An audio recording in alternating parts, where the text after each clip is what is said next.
तो जब भी हम ट्रेड लेने की बात करें भैया, ध्यान ये रखना है कि हमेशा ट्रेंड के साथ ही काम करना है, कभी भी ट्रेंड के अगेंस्ट में काम नहीं करना है।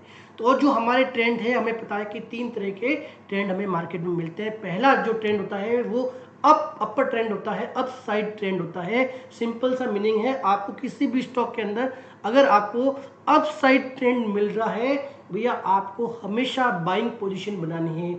और अगर डाउन साइड ट्रेंड है किसी भी स्टॉक के अंदर, तो हमेशा आपको सेल करके ही प्रॉफिट के बारे में सोचना है। तीसरा जो ट्रेंड होता है वो होता है भैया साइडवे ट्रेंड। साइडवे ट्रेंड में जहां तक हो सके कोशिश कीजिए कि हम उसको अवॉइड करेंगे, हम ट्रेड नहीं लेंगे। फिर भी अगर आप ट्रेड लेते हो तो ऐसी स्थिति के अंदर सपोर्ट और रेजिस्टेंस के बीच के लेवल के अंदर छोटे छोटे टारगेट बुक करके आपको निकल जाना है। ऐसा क्यों करना है भैया? आपने सुना होगा कि हमेशा पानी के फ्लो के साथ ही आप अपनी स्विमिंग कीजिए। मतलब अगर आपके पानी के फ्लो के साथ है तो बहुत कम एफर्ट्स के अंदर आप बहुत लंबी जर्नी सफर कर पाओगे। परंतु आप ट्रेंड के अगेंस्ट में, मतलब रिवर्स, पानी के रिवर्स में अपनी स्विमिंग प्लानिंग कर रहे हो भैया, ऐसी स्थिति में आपके बहुत सारे एफर्ट्स लगेंगे और आप वो रिजल्ट डिजर्व नहीं कर पाओगे या वो रिजल्ट अचीव नहीं कर पाओगे जो आपको इस मेहनत पे मिलना चाहिए। इसलिए एक वर्ड कहा गया है, ट्रेंड इज ओवर फ्रेंड। भैया हमेशा ट्रेंड के साथ चलो, उसके अगेंस्ट में काम नहीं करना है।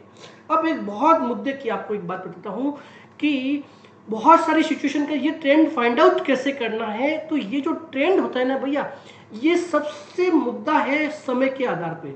ट्रेंड का जो बेस होता है वो टाइमिंग होता है। एक सेम स्टॉक एक टाइम के अंदर हो सकता है कि अपर ट्रेंड में हो और वही स्टॉक किसी और टाइम फ्रेम के अंदर डाउन ट्रेंड में भी हो सकता है।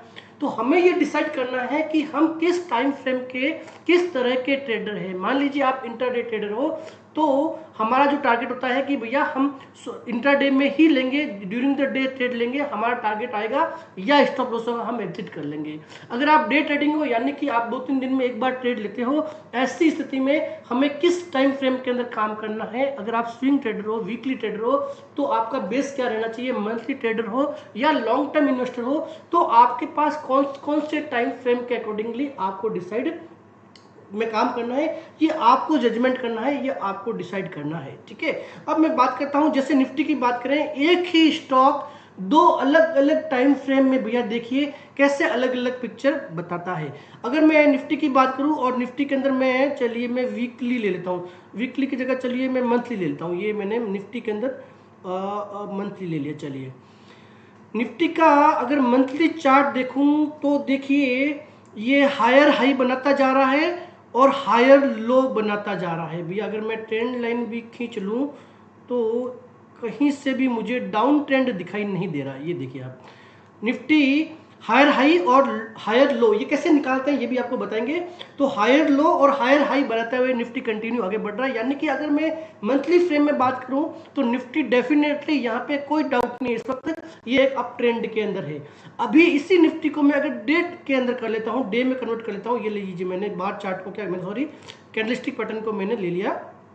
अब यहाँ पे देखिए इस पैटर्न में मुझे क्या दिखाई दे रहा है, Nifty higher low higher low higher low higher low higher low, lower low और कल भी इसने लोअर लो लगा दिया। मतलब ये हुआ कि हायर लो और लोअर लो लगाता हुआ डाउन ट्रेंड में निफ्टी फिलहाल हमें यहाँ पे दिख रहा है। निफ्टी देखिए एक ही है, बात समझना, निफ्टी एक ही है। डे ट्रेंड हमें ये बता रहा है कि भैया ये डाउन ट्रेंड में है, आप सेलिंग की पोजीशन लीजिए।